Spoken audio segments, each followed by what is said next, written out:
दक्षिण सोलापूर तालुक्यातील वडकबाळ हे सीना नदीकाठावरील एक गाव.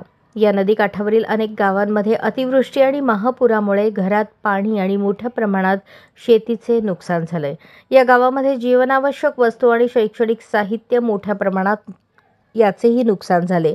जनजीवन विस्कळीत झाले. अशा पूरग्रस्त गावातील विद्यार्थ्यांना अनुभव प्रतिष्ठानकडून फूल न फुलाची पाकळी म्हणून शैक्षणिक साहित्य वाटप करण्यात आले.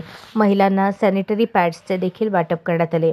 सोलापूर ट्रस्ट यांच्या वतीनं आजच्या दिवशी पूरग्रस्त लोकांना मदत म्हणून अनुभव प्रतिष्ठानकडनं आपण शैक्षणिक साहित्य म्हणून बॅग, त्याच्यामध्ये वह्या, पेन्सिल, पट्टी तसेच मुलींना व महिलांना सॅनिटरी पॅड याची व्यवस्था केली आहे.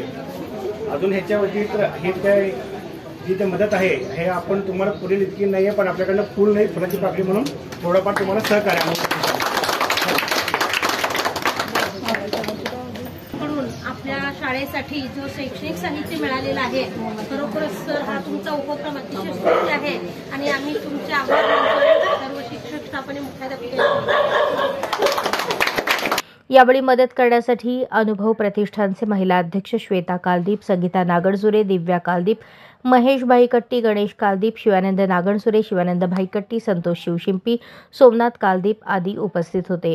यावेळी गावचे सरपंच पूजा राठोड, उपसरपंच राहुल पुजारी, शाळा व्यवस्थापक अध्यक्ष रविकांत पुजारी, अमोकसिद्ध पुजारी, औदसिद्ध पुजारी, मुख्याध्यापक बाळासाहेब बिराजदार, सोमलिंग गुंडगे, सिद्धाराम विजापुरे, अंजली कोळी, रेखा स्वामी, चिदानंद कोळी, प्रभाकर दूधगुंडे, डॉक्टर गंगा होळशेट्टी आदी ग्रामस्थ उपस्थित होते. सदरची पूरस्थिती येथील मदत केलेली माहिती जिल्हाधिकारी कार्यालयात नोंद करण्यात आली आहे. अशाच नवनवीन अपडेटसाठी जनता राज्य न्यूज चॅनलला सबस्क्राईब करा, लाईक करा आणि शेअर करायला विसरू नका.